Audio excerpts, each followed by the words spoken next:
So today I've got with me this NGT Double Grill Pan, and whilst yes I could sit on a chair and I could tell you that it's got non-stick properties and that liquids won't leak out because you've got a little rubber seal around the edge and you can separate it if you want to cook multiple things at the same time, it would be a little bit boring, and I've already then done the video.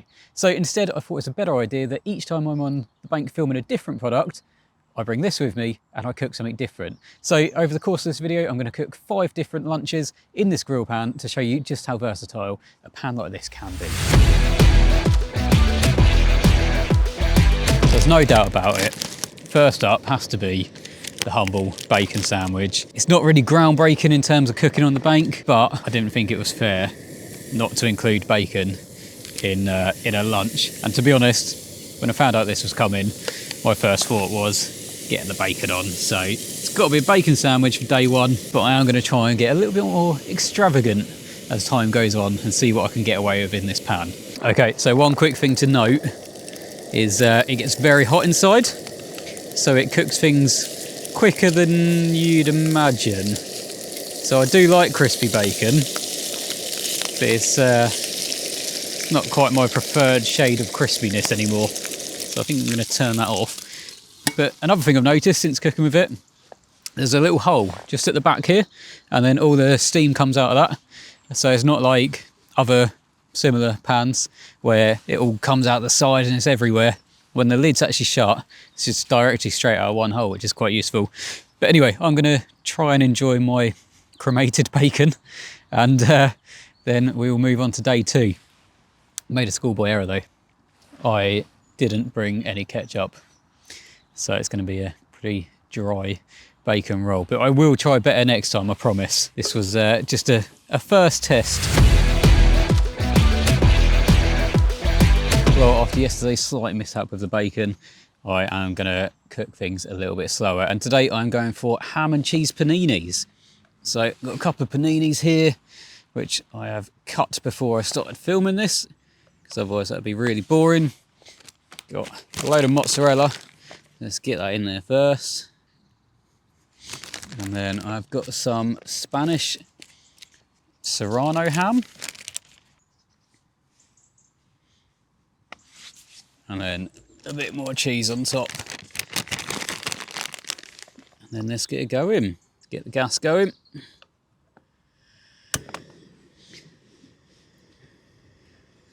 Turn it down a bit so it cooks slower. See what happens.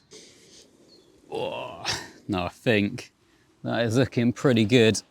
Day 2 is more of a success than day 1 was. So, another thing you can cook in here, ham and cheese paninis.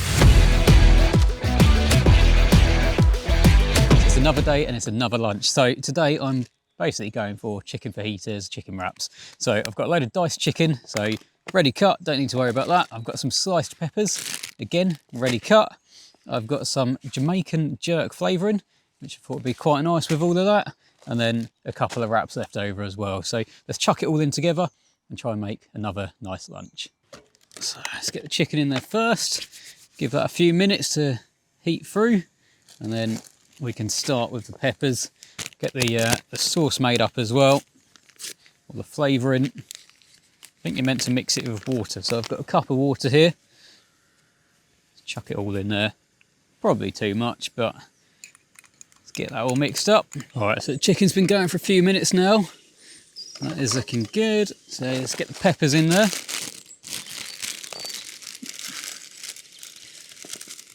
Give that another few minutes. A little bit of sauce in there.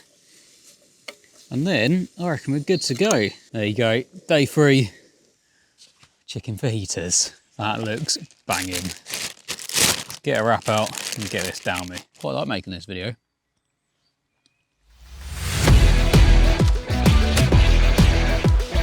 Today, I thought I'd do something a little bit different. So I am going for beefy nachos. I reckon this is possible. So got myself some mince. I've got some cheese, I've got some tortilla chips, and of course, sour cream and guacamole. So, the nice thing with this is you can split it in half. So what I'm going to do is I'm going to cook the beef first on the smaller of the two, And then that means I can then lay out the nachos, put a load of beef, once it's cooked, into the nachos, cheese on top, close it all off, heat it up to melt all the cheese and melt the cheese into the nachos and into the beef. And then it should be a really nice lunch. I reckon this is doable. Let's see how it goes.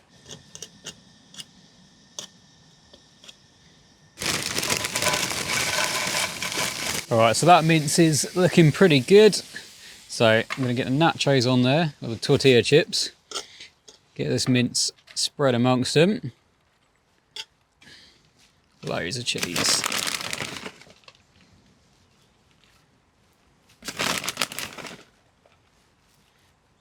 Now I think that looks pretty bang on. Oh, right, I think we are ready. Get a little bit of sauce on that, a little bit of topping. I think that's a pretty good lunch.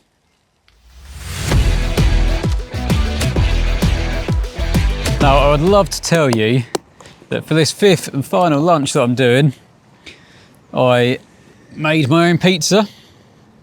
I rolled out the dough on the bank. I stuffed the crust myself. I've got only the finest ingredients, but unfortunately that's not the case because it is Pizza Hut from last night.